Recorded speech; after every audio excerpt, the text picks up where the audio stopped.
O poder moderador foi uma inovação política introduzida pela Constituição de 1824, a primeira Constituição do Brasil e a única sob todo o regime imperial, a carta que por mais tempo esteve em vigor, permanecendo por 65 anos.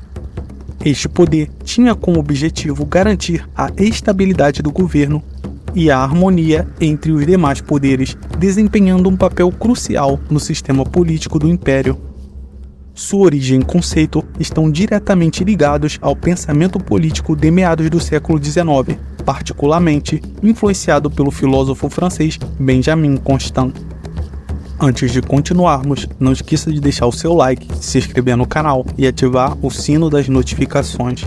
Isso ajuda muito na nossa criação de conteúdo.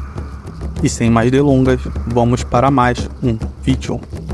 Benjamin Constant, em suas reflexões sobre a política pós-revolucionária na França, propôs a ideia de um poder neutro que atuaria como um árbitro entre os poderes executivo, legislativo e judiciário, assegurando a continuidade e a estabilidade do Estado. No Brasil, essa ideia foi adaptada pelo imperador Dom Pedro I e seus conselheiros para se ajustar à realidade política e social do país recém-independente.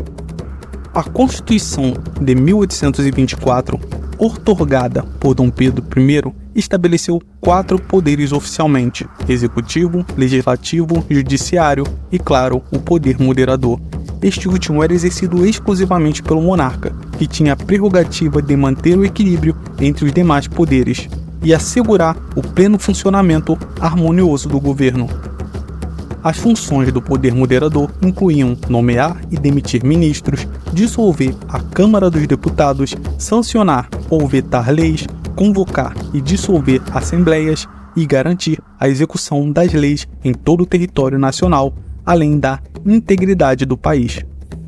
No contexto do Império do Brasil, o poder moderador era considerado essencial para consolidar a autoridade central e evitar as fragmentações e disputas internas que poderiam ameaçar a unidade do país.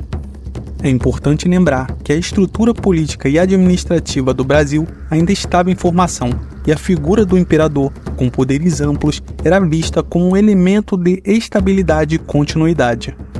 Em especial, se imaginarmos um contexto em que as elites locais disputavam o poder constantemente.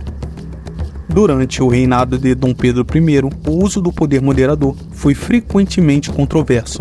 O imperador enfrentou críticas por sua forma autoritária de governar e por suas interferências constantes no legislativo.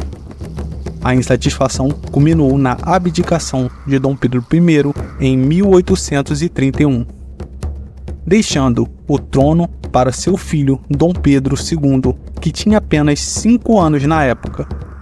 Durante o período regencial, o poder moderador não foi exercido diretamente, mas sua importância foi mantida na estrutura do governo.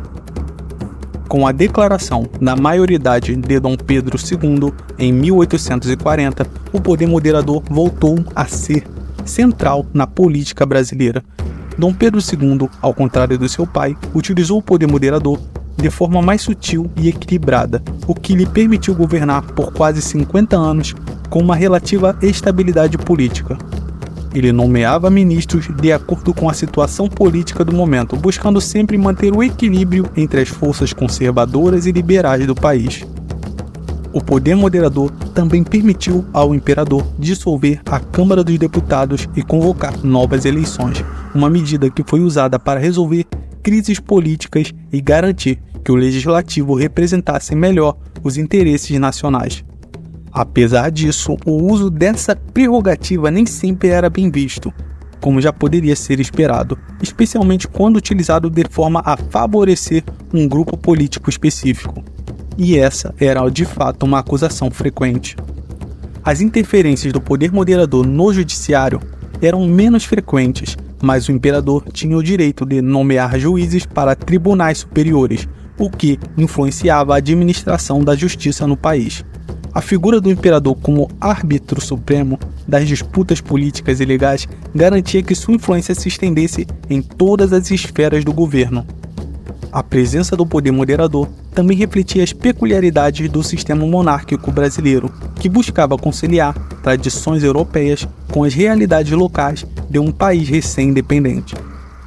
No entanto, a concentração de poderes na figura do imperador era um ponto de constante debate e crítica. Os movimentos republicanos que surgiram ao longo do século XIX viam o poder moderador como uma ferramenta de autocracia que limitava o desenvolvimento de um governo verdadeiramente representativo e democrático. Com a proclamação da República em 1889, o poder moderador foi oficialmente abolido, sendo substituído por um sistema presidencialista inspirado nos modelos republicanos da época. A queda do Império marcou o fim de uma era em que a figura do imperador era vista como uma fonte de equilíbrio e estabilidade política. Nascia dessa forma a República do Brasil, ou, como foi chamada na época, os Estados Unidos do Brasil. Fica evidente que até o fim da monarquia, o poder moderador teve um papel fundamental na história política do Império. Originado das ideias de Benjamin Constant e adaptado à realidade brasileira, ele foi utilizado para consolidar a autoridade do imperador e garantir a estabilidade do governo e, consequentemente, das fronteiras do Império.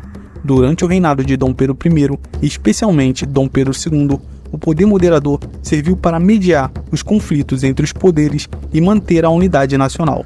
No entanto, a sua própria existência também gerou controvérsias e críticas, contribuindo para o debate sobre a necessidade de uma estrutura política mais democrática e representativa.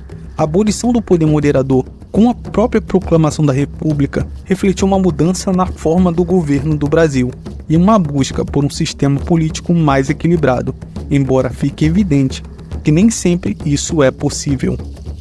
No Brasil, o poder moderador foi exercido de forma única, por isso é difícil pensar como seria esse país sem a presença desse poder, que se fundia com a própria estrutura estatal e social do Império.